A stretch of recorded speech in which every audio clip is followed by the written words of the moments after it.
Hey, what's up? This is Kevin from Kevin's Barbecue Joints, and this one's so great. It's with Kelsey Pribilski. She is from BarbaQuest, which is on Hulu. There's 3 seasons. Season 3 just came out in August. You could also watch it for free at the Texas Beef Council website, which is beef11texans.com. I'll put links to all that below. I've been wanting to talk to Kelsey for a long time because I wanted to share her story, hear little tidbits about the different episodes, and especially now having seen season 3. It's so spectacular, so well done, so well produced, so tight. And her co-host is Jess Pryles, who she was with on the very first episode and the Austin episode. This season is just the two of them, whereas the other seasons were different than those. And we discuss all of that. I want you guys to get to know her background, how she got the gig, which is extremely interesting. It's a great window into a world that I had no idea about. So that was really interesting. And then we talk about barbecue joints, obviously. In this new season, there's a lot of great places, and they also talk to cattle ranchers, and it's really, really well done. So I don't want to get too into that because we talk about it during the episode. We also talk about her connection to Jake at State Farm and what Jake at State Farm's real name is. So that's something that you can learn. It's about half an hour into the episode. I can't thank Kelsey enough for taking the time. We talked probably for another hour, like half an hour before, half an hour after. She's awesome, so funny, so engaging. I really think you're going to love this. I have a website at kevinsbbqjoints.com. I'm at Kevin's BBQ Joints on all the social media. But at the end, stay safe and visit your local barbecue joint. I'm Kelsey Pribilski, a barbecue enthusiast and native Texan. And I'm Jess Pryles, hardcore carnival, live fire chef, and meat expert. I've been all over Texas tasting some of the best barbecue in the state. But this time around, Jess is taking me beyond the pit to discover the people and places that make Texas barbecue so legendary. Good afternoon, Kelsey. How are you?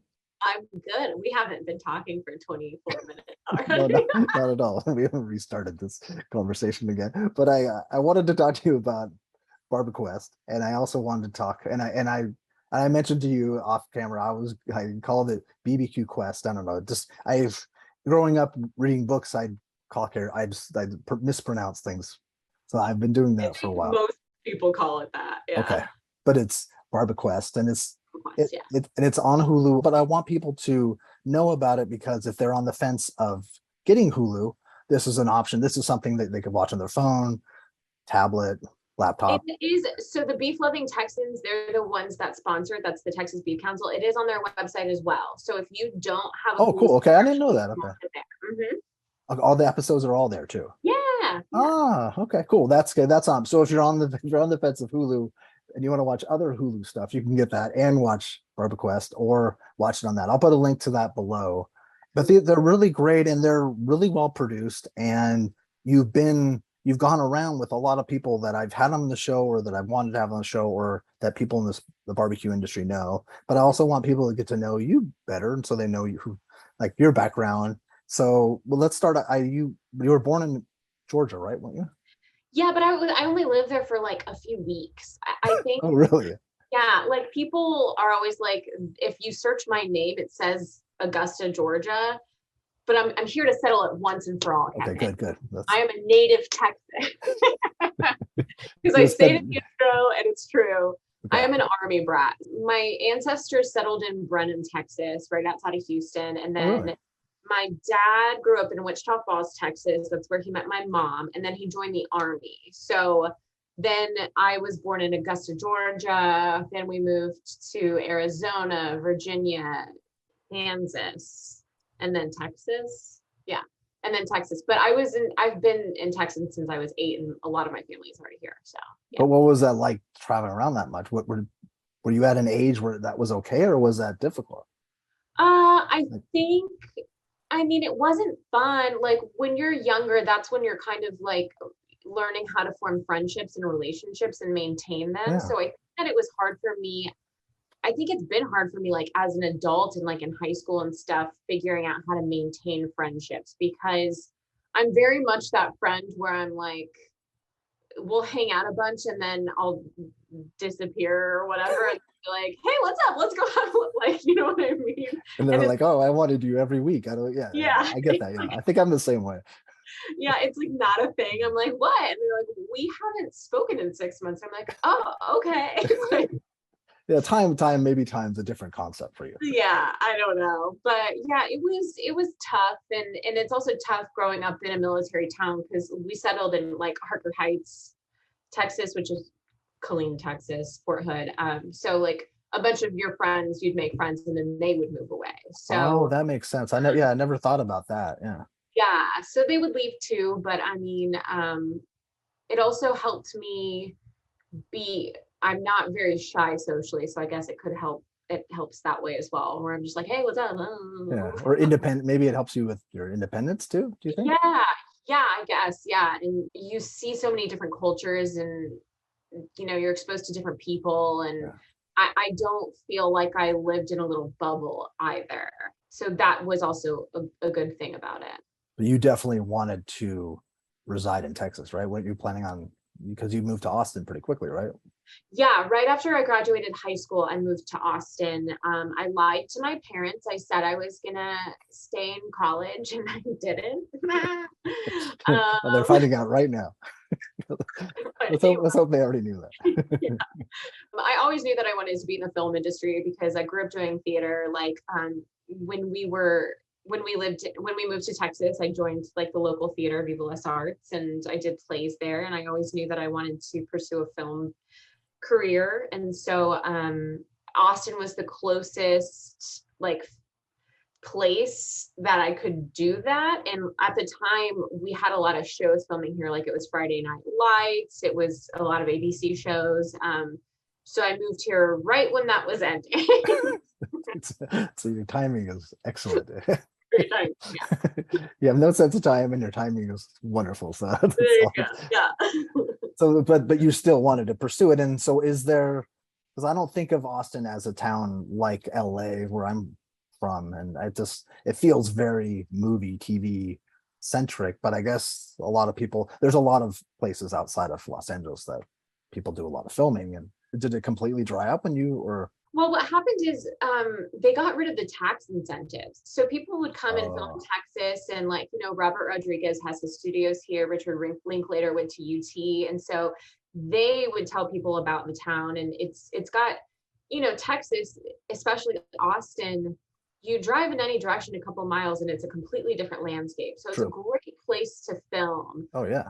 And the government they got rid of the tax incentives, so it's not financially feasible for all these big productions to film here anymore. And we've gained a few back in the past years, but I'm really hoping in the next couple of years that they can bump up those tax incentives again, because neighboring states like New Mexico, it's huge and it's really impacting the economy in a really positive way. So I just feel like we're missing out on some really great opportunities. And after the pandemic, I think people have realized that they don't have to live in huge places like LA where it's on fire. Definitely. Yeah.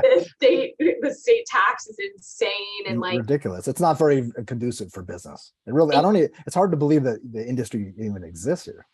Yeah, it's wild. I've been to LA and like I really think it's beautiful. It's you've got the beaches and the ocean but I never want to leave Austin. I never want to leave Texas because I am a Texas girl, and I've lived in Austin now longer than I've ever lived anywhere else, and there's just so many creative and talented people here. And like the community here, both film and barbecue, like everybody is so supportive of each other, and they really are. There's none of that weird undertones of competition in Texas. Like that's definitely the difference I feel between here and LA.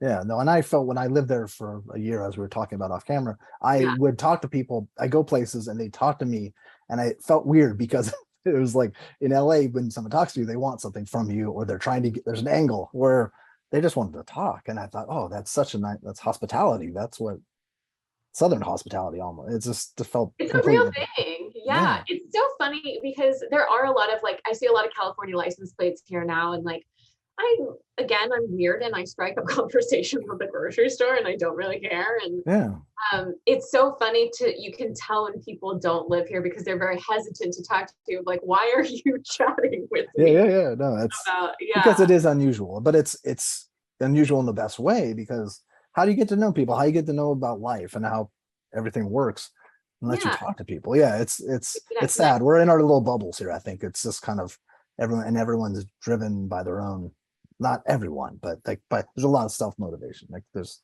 yeah. self-driven. Yeah. So it's just a weird landscape, but it was nice. And but you said Brenham, do you have family in Brenham right now?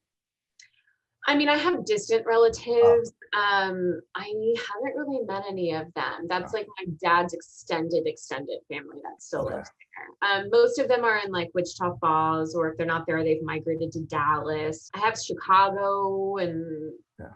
Arkansas. They're kind of all over now. Yeah. So when you went around for BarbaQuest, did you see any of those people like in Wichita Falls, or like did you get a chance to, or do they?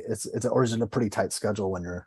It's so tight. We do so much in such a short amount of time. Yeah, it's crazy. You pack a lot into each episode. So how did that come about? Did you have to audition for that? I did. I worked in the restaurant industry for a long time, and like, I'm familiar with the restaurant industry. I worked at a steakhouse for like 6 or 7 years, so I knew beef and meat cuts, and like, I think I'm also one of the few actors that's also like not vegan. So I think that helps me out. Yeah, probably. Yeah. Yeah. So they were, it was a regular casting call, and it was so weird because I read the casting call and they were looking for somebody with like barbecue experience or who was interested. And I was like, oh, that's not me. Like, I love barbecue, but like, I know beef cuts, but like, that's it. Yeah. And so I didn't apply. And then the deadline passed by like a day. And then I messaged my friend who was the casting director, and I was like, screw it, I'm just going to do it. And so I turned in the audition late and they accepted it, and I got a call back. And yeah, I just had to go in a room full of Texas beef people. It was such a bizarre audition Yeah. because it was like a huge semicircle of probably 15 people, and you had to recite the like show's opening monologue, which was pretty long. And I was like freaking out outside in the lobby, like, oh my God, I'm not going to get through this. And you can always hear what other people are doing, and like nobody was getting through this monologue. And I went in there and I just did it. And I was like, oh my God, that's crazy. And then they gave me a taco and they were like, can you eat this taco for us in front of us? What? I didn't even remember that. The producer reminded me that the other day, and I was like, oh yeah, you guys did make me eat a taco in front of 15 people on camera. It's weird. They all watch, like, I wonder what they're all thinking when, I guess they have to see if it's messy or like not Like, messy, or yeah, what if I was like, wow. did you have to describe it, like what you were tasting, or they said just eat a taco? That's the strangest. That's a great takeaway from this. Oh my God, I don't remember. I bet I had to I guess, describe it. yeah, they must have had there must have been, obviously, there's some sort of reason, but Yeah. you must have eaten the taco really well. Yeah. And or maybe it was like, let's see if she'll eat a taco. If she'll eat a taco in front of us, she's got the job. But like, everybody's like, I'm not going to eat a taco in front of you guys. That's just the most bizarre. I'm sure I was so nervous I hadn't eaten that day. So I was like, sure, I'll eat a taco. I don't care. Well, you made it through the monologue, so that Yeah. got the dialogue all correct. So but then when you found out, did they say this is going to be multi-season, or were they just trying to do one season, or what was their goal? We've never known. We've never, like, Beef Council producers, we always are like, okay, we're doing this season and we'll see how it goes and where it goes from there. So like, I mean, I don't know if we'll get a season 4. Like, I hope. It's a fantastic job. I've been really lucky and really spoiled. But yeah, I have no idea. Each season's different, not just that you go to different places, but it has a different tone and vibe. It feels like it's evolving as a show. Ooh, I'm glad to hear you say that. Have you noticed, I know the reason, but have you noticed any differences between season 3 and the other 2 seasons, besides the fact that I get like a co-host the whole season? Have you like felt a difference? I felt the difference. It just seemed like a different, like, I remember watching at the beginning, and because I'm always curious about barbecue content, because I'm just curious how what people do, and it felt like, yeah, it just feels tighter, I guess. I don't know. And it definitely, maybe the producing might be even a little bit different. It just the production, but also technology has changed. So perhaps it's maybe filmed in 4K. I don't. Yeah, that's a good question. I don't know. Interesting. I mean, this is like I'm quizzing you. Sorry. Yeah, I know. I'm on the wait. spot. I'm sure I'm guessing the wrong thing, but it does feel different. It's uniquely different. No, I agree with you. I do feel like it is tighter. The interesting thing is, so the camera guys for our first 2 seasons are now the directors. So they directed the last season. So Brent McCorkle, he was the director of the first 2 seasons, and his career is just blown up. Like, he's been directing like Lionsgate movies and stuff. And like, that's why I know that name. Okay. Yeah, he's fantastic, and he was the one that paved the way of like what this show was really gonna kind of be tonally. And then he's been doing other stuff, so he kind of passed the torch to the camera guys, who are their own production company, who are amazing at what they do. And because we've kind of been this well-oiled machine, we just kind of know how to talk to each other, and I know what they want. And like, I agree with you. They've definitely just like, they've tightened it, and they've really, I feel like we've really found our stride this season. Mm-hmm. Yeah, like it's if someone just started watching this season, it would be interesting for them to go back and look at it, because it maybe it jumps around a little bit too in the last, like in the first season. Like, I felt like it didn't feel maybe as cohesive. Like, if you went to Houston, I don't know, it was great, but also too, I feel like there's a through line through every episode. And interesting. Yeah, and I guess you had different, like you did in season 1. Was season 1 the one where you were with Daniel, and then you were also with Chris Shepard? Oh, Chris Shepard was in the first. Chris Shepard was the first season. Daniel was season 2. Okay. But that's also probably a reason that it feels a little different, is because every single episode was a different co-host. Yeah. So it was such a different dynamic, whereas Jess has definitely made this season more cohesive, and we have, we're developing our relationship on camera as well. Yeah. Like, she was my co-host for the very first episode, the very first season. And so we kind of already knew each other. We've stayed in touch a little bit, but it was fun to be able to like, just, shoot the shit with her and learn so much. Yeah, her knowledge was like, I talked to her back then, and I've talked to her now, and just seeing what she's doing now, you could just tell that her knowledge is off the charts. Like, I didn't know meat science was a degree, and she's got a master's in it.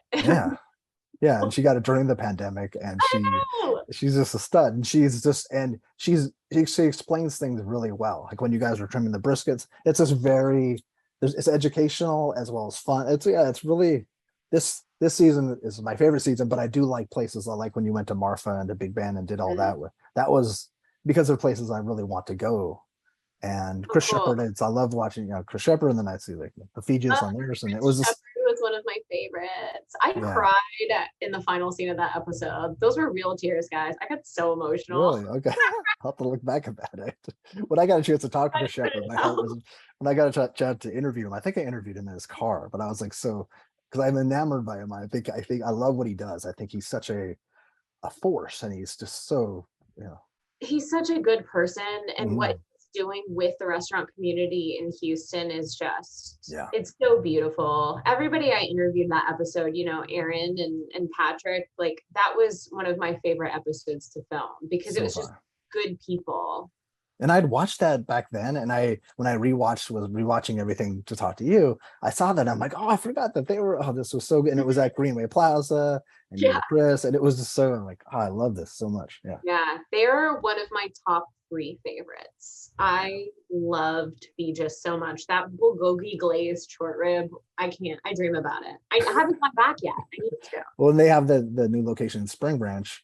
I know, I don't have to go to a shopping mall anymore. And they don't have, but this is also too, like, this they have they pair with wine, and they have a different menu. They have all the regular barbecue favorites, but they also have an extensive menu, and it's open for lunch and dinner. It's just the whole thing. Like, that's just the cool thing about them. Like, Aaron and Patrick have the perfect, like, restaurant marriage, as far as, because she has that fine dining background, and he's like the pit master barbecue dude. So you have these, like, wine pairings, but with gourmet sides, which are not a barbecue thing, but you're like, this has to be a barbecue thing from now on. But Patrick also has like a chef brain, but he's jumped so much into barbecue, and he's known for his whole hog, and it's amazing. They're just both good people, and They are. They're really good people. Yeah, and that's why, like I had mentioned that I talked to Aaron. Did I interview with because we have a wine and barbecue show, and it was just so. I said I'm going to talk to Kelsey, and he goes, "Oh, please tell her hello," because she was. They're the cutest. I wish their son still had a mullet. I'm saying it right now here. I wish you never shaved your kid's mullet. I'm gonna take that little part. I'll email it to her tonight, just so that she. But it's funny. I was texting her like something about the show, and I said my phone said snail instead of email, and then I told her, I said, yeah, my phone, because my iPhone is constantly. I think it wants to kill me. My iPhone hates me. And I think I'm a firm believer in that. Yeah. And it's just terrible. But so I told her that it said snail, and she said that Wyatt must have taken your phone for a moment, like because Wyatt loves snail. So does he? That's so apparently. That's good. But so throughout the seasons, like I think that you had said too, I think it might have been an Instagram post or something, that you had a favorite place, but I don't like, you don't have a favorite, but do you have a favorite? Is it a favorite or a new favorite, or is just, I'm sure favorites change, but they do change. Okay, so every place that we've been on the show is already like up here. Like these are the creme de la creme. We take advice from people and certain lists that come out. I'm being specific. So it's like there's no getting better than these places. Yeah. But the reason that I love a few of these places just a little bit more, and this is me personally, because they're all amazing, is that they're doing the thing where it's traditionally cooked barbecue, but they are putting a twist on it, oftentimes culturally. Yeah. So Fegis was definitely one of my favorites because of the fine dining sides, and they're putting a twist, but they're still, cooking it a traditional way. Yeah. But it's a bulgogi glaze, which is not traditional. Mm-hmm. But then this season, I was super impressed with Blood Brothers. I really loved Curry Boys. And then one of my top favorites was Panther City, because, these are people who, they never sought out to open a barbecue restaurant. It was just so natural. They were doing family cookouts in their backyard, and, they're Mexican, so they have like these flavorful Mexican dishes that they're now integrating with barbecue, and it's just unreal. Yeah, that elotes. That was every time I see Panther City, and it's just so they're so off the charts. Like their food looks so good. It looks so consistent, and it looks and they're expanding. I think that I saw that they now have like a whole outdoor thing. Like it's like even further. I think they're making a joke about turf and Dallas Cowboys or something. But it was something. But it was still like I'm so happy for them, and they have a bar I think now, right, or something, don't they? So when we went out there, it was kind of like an outdoor seating barbecue situation, but I think that they've built this whole building now. And I think so too. Bar and outdoor. I haven't been back since, but they're definitely expanding and growing, and I hope that they're getting a lot of business. The more people find out about them. Everything, every time I've seen like Daniel post or anybody post anything from Panther City, it looks spectacular. And you talking with Chris, that was such a nice conversation, and everything looks so plated, so interesting. And it wasn't your standard Texas Trinity. It was definitely outside the box. And Blood Brothers is Texas Trinity, traditional Texas barbecue will always be my heart and soul. But it's just so interesting the way that barbecue is evolving.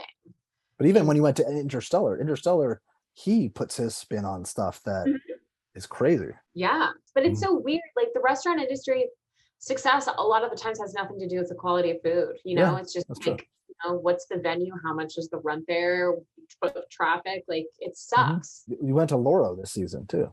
We did. And they're expanding. It's great. Another place that's marrying different cultures with barbecue, and I think they're opening their third location. So they have one in Houston, right? They open maybe Dallas. They open in Dallas? Yeah, it's Houston, Dallas, and Austin. Yeah, crazy. Yeah, it's wild. Because I talked to Stacey Franklin a while back because I hadn't had a chance to have her on the show, and she's amazing. She's so amazing, because she's like the unsung hero of Franklin barbecue. But it was interesting to hear about Laura a little bit, and it's somewhere that I've been curious about because people don't talk about it a lot, but I know that it's busy, right? It's insane. Anytime I finally went with my husband a few weeks ago because I was like, we have to eat at Loro in Austin. It's here. I've been to the other one. Like, we have to eat here. But there is always a line. It is so hard to get in that restaurant. Really? Wow. Interesting. Yeah. I didn't know that. I didn't know that. It's just funny how places can be really busy without you hearing about it being I really know. Yeah. No advertising. I mean, it's just, yeah, it's word of mouth, but that's what good food does. Like, busy. Yeah. So have all these been associated with the Texas Beef Council? Yes. Yeah, they're the ones that make the show. They own the show. They produce the show. It's them behind all of Okay. it. But it just seems like it's more highlighted that it's a paid promotion. I mean, not promotion, but a paid thing by them. I don't know why. This season, it seems like on Hulu, it says below, and it doesn't say it for season, I don't think 1 or 2. Oh, really? Okay. But I know that Yeah. the Texas Beef Council's I've always heard that it was theirs, but I didn't know. Yeah, I don't know why. I don't know. Maybe they had to. Like, yeah, this is a really good show. We should put our name on it. Yeah, maybe people should start to. And what can you explain what the Texas Beef Council is? What should people know? Is it something that they should be looking for?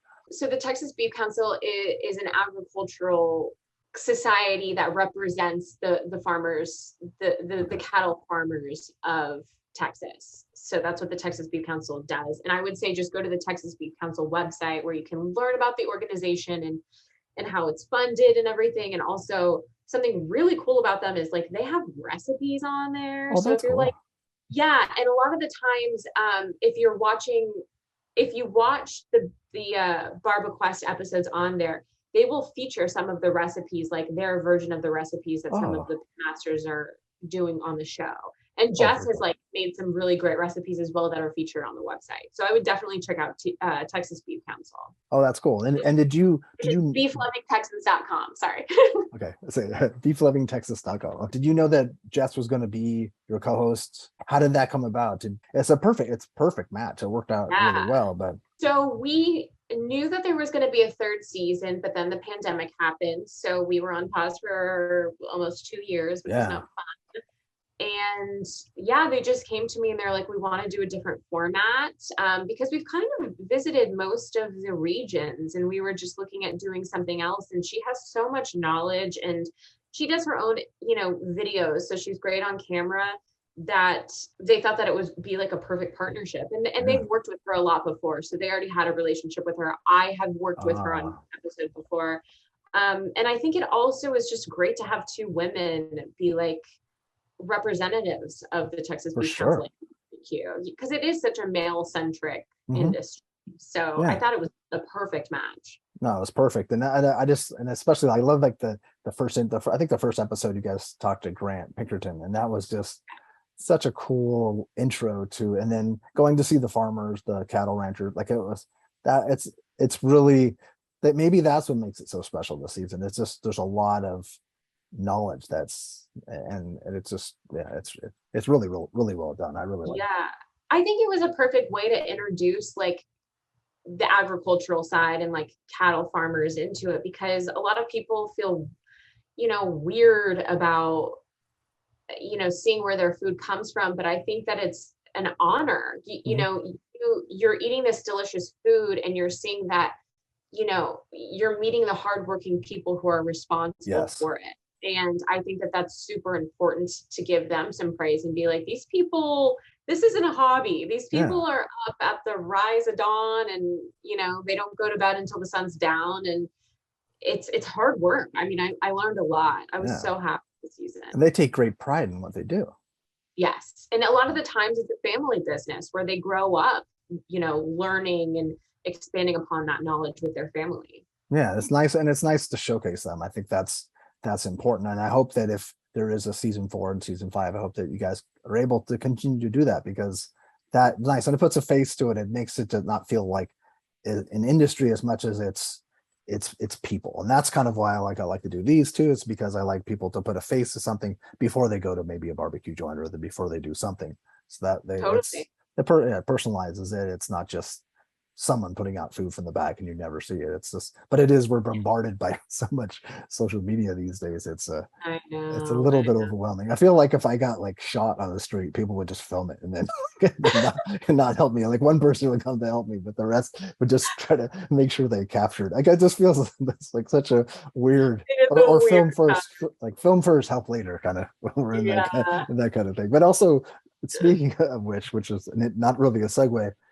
Jake with State Farm. How did like how was that experience? Like it's such a random thing that I just found out about it today. I was looking through additional things just to get some more background about you. And you were you in just one State Farm commercial? Or were you in Yeah. This was during the pandemic. That was a weird one. I think that was one of the only commercials I did during the pandemic, just because with COVID and testing and isolating, it was too expensive for a lot of things to be that makes shot. sense, yeah. So they had him out at a house for months here in Austin, just like isolating and churning out commercials. Oh, was that what he was doing? It was weird, but it was like such a dope house, and like he's such a nice guy. And I actually have some mutual friends with him, so it wasn't like, Really? he was, yeah. So, we had some things in common there, and it was such a weird process because we were directed by, this is a comedy sketch. The director was on an iPad that was attached to like a computer thing that he could move. Oh my gosh. He was Because directing us from that. It was so funny. Like, did you ever watch Saved by the Bell, where like Screech had that robot? yeah. That's like that's what it was. Yeah, I was like, what is happening?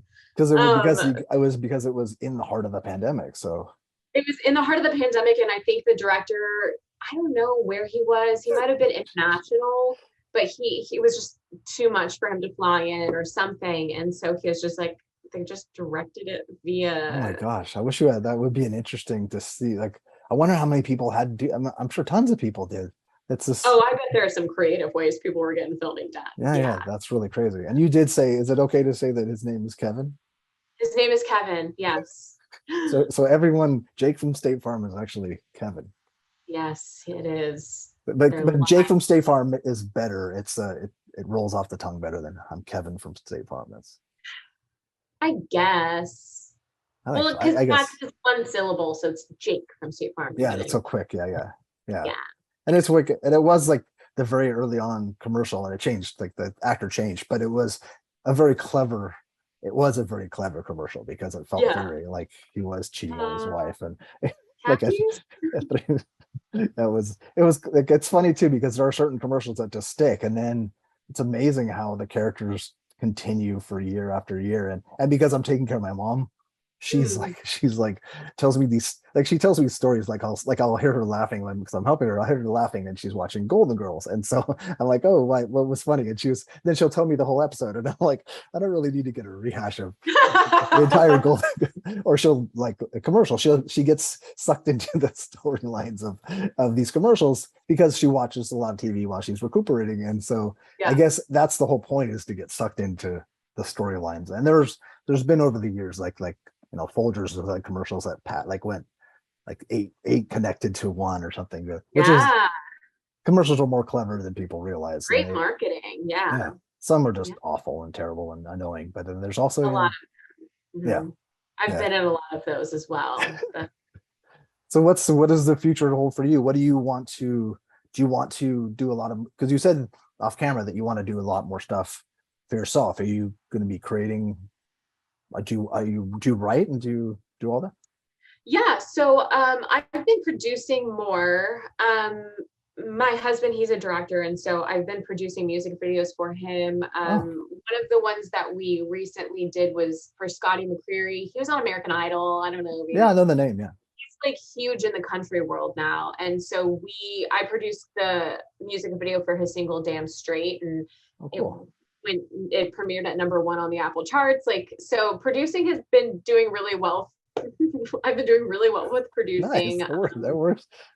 Yeah. So I just like having more control over it, because being in front of the camera, you have the least control of anybody in the industry. It's up to them to hire you based off of your looks, or maybe they hate your hair, or I've heard the wildest reasons of why an actor does not get a job. And I also think that now is it's a great time for you to produce your own content. There's so many different avenues and streaming services. There really isn't an excuse for you to not get your own projects off the ground. So I've written a script, and hopefully I can get that off the ground. I want to start a campaign right here, Kevin. Okay. I need to get on CW's Walker Texas Ranger. Okay. All right. Shoots in Austin, guy. I'm looking in this is so aggressive. Yeah, but I want people to go on the CW Walker Texas Ranger Instagram, and I want you to tag me and say that you need me to be on the show. Okay, I'll do that for you. Guys, it's insane that I can't get an audition for this. It's insane. I'll put a link. It was just nice to get to know you, and hopefully, so all the different places that people can see what you're doing are what? What's your Instagram? Are you on Twitter too? I did have a Twitter, and then it was so toxic. I was like, I don't feel like I should know everyone's thoughts. Yeah. No, I started following a lot of like zoo stuff, and now all the algorithm changed. I have all animal and zoo. It's beautiful. Oh, beautiful. Yes, that's what my algorithm is. My algorithm on Instagram is like really cute, fluffy animals, but then also like miniature things. Like I love like people who build miniature kitchens and then they cook in the miniature kitchen. It's awesome. That's such a cool. I've heard there's a miniature construction world too. Like there's people that are into like miniature construction stuff, and then they do. Yeah, I'll have to look for it. If I find it, I remember. Yeah, you send that to me. Yeah, I think I was listening to a podcast, and I think it was Seth Rogen, and Seth Rogen, and he was talking about how he and somebody else are obsessed with miniature construction sites or something. Oh my God, that makes me so happy. So I'll find it if I can find it. Yeah, DM that. But yeah, at Kelsey Pribilski, at whatever. And how do you spell your last name? Pribilski. But it was so great to meet you. It was so great to talk to you. I hope people will get a chance to see the episodes, and they should go back and see all of them. I think they all serve a purpose. They're different now than they were the first season, but they're all great. And I hope you get more seasons, because maybe you get to go like outside of Texas. Maybe you get to go, or outside of America. Oh, that would be so dope. Yeah, but I guess it doesn't really fall in line with their strategic goal. But well, thank you so much for having me. Like, this is so fun. I love talking to people who have actually like seen the show but aren't a part of making it, because we're definitely biased. Yeah. But yeah, I encourage people to watch season 3, but then definitely backtrack, because you're right. It's a different vibe. Every episode's a different like co-host in previous seasons. We're going to different places. And the one thing that I really love that people are doing is they're like messaging me like where they plan on going for barbecue road trips. And that sounds so fun to me. So yeah, I want people to like DM me where you're going to visit in Texas. And let you know what it was like, right? That would be great. That'd be fun to create. Yeah, that's why you're doing it. It's connections and helping people and getting people out there and get like outside of their little bubble, and so they can try different things. And totally. I mean, I like I've said before, I'm not like a barbecue expert by any means. I am learning with the audience. And so it's super fun for me to connect with the audience and for them to be like, oh yeah, that is cool. That is fun. And I learned something too. So I always love it when people are like contacting me about what they've seen. And nice. Yeah. Well, it's cool too. It's cool to see the landscape of Texas and how different it is and how it changes, and from north to south, east to west. And it's massive too. There's a lot of land. You'll drive 14 hours and you'll still be in Texas. And you're going 85 miles an hour. It's wild. It's so big. Yeah. That's crazy. Have you ever? We'll end it with. Have you ever seen an armadillo? Yes, I saw one the other night. I've never seen one in person. They're quick. They're really quick. I've seen videos. I love them. I think they're so interesting, but they're probably annoying to people that like certain people that they tear up a lot. And maybe they tear up yards and stuff. People love them or hate them, I think. Yeah, I think the same is with deer as well. Like I was at the park today on a run, and we got so much rain recently, so everything's green. So all the deer were out feeding. And I was thinking to myself, I was like, people don't get to see this all the time, and I take it for granted. And a lot of the times they're jumping in the middle of the road, so I think they're annoying, but like they're magical to other people. Yeah. No, I think that would be such a great experience to be running and seeing deer. Yeah. I post that video. I took a video of them. Oh, cool. Yeah. I like to see it. No, but I also then there's my aunt who lives up in Northern California, who the deer eater Rose is, and she doesn't want to kill them because she's like that kind of person. She's just passive, but she doesn't like them. They're annoying. Yeah. Yeah, they're eating roses. They're so cute and magical, but they're so annoying sometimes. Yeah. So that's with everything you love. Yeah, I guess there it is. That's like life in a nutshell at the end. Well, thank you so much, Kelsey. All right. Thank you so much. All right. Thank you. All right. Take care. Bye. I wanted to stay true to like where barbecue came from. This is classic Texas barbecue. We're not going to change. I'm trying to make great food that I love. I try to make sure that there are no compromises in the quality of it. This is so different than anything I've seen barbecue-wise. But I'm not mad about it. No. You can come in here and really have your mind blown. Being in the kitchen growing up, running around with our grandma or grandpa cooking, all these flavors right here were a little part of that. So we just really took that and ran with it.